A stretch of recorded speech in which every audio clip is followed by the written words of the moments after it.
creepy clown phenomenon we've been hearing a lot about is a scary trend that is disrupting schools and irritating police. As Local 12's Joe Webb tells us, it's also offending those who have made a career out of being a real clown, a comic foil that entertains people. At Circus Mojo in Ludlow today, a real clown tried to teach an old clown new tricks, and it just didn't work. Paul Miller was a touring Ringling Brothers clown for years, studied and respects the art form. The creepy clowns making news don't bother him, but he calls their ploy a cheap shot. Any clown can stand there in the forest and, but, they don't have the skills to actually, juggle the knives, okay? So this is a little bit different, okay?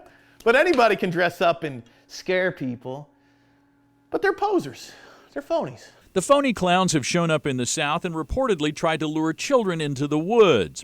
A woman in Franklin, Ohio, called police on Tuesday, claiming a clown came after her. So I live up a balcony, and right before I got to the steps, it ran around the side of the building, and I just ran as fast as I could up into the balcony and shut my door. Also on Tuesday, more than half the students in Gallatin County stayed home after a social media threat tied to a clown. Wednesday, a clown Facebook post prompted police to watch the buses coming into the Holmes campus in Covington.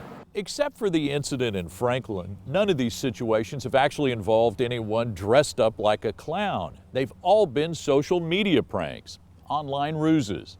But they've made a mark. I don't want to be discriminated against. Not all clowns are the same. For the last 10 years, Gretchen Cox has entertained at parties in Coney Island as her character, Cookie the Clown. It makes me nervous when I go on a birthday party this weekend. Are people going to be frightened of me if I have to stop and get gas?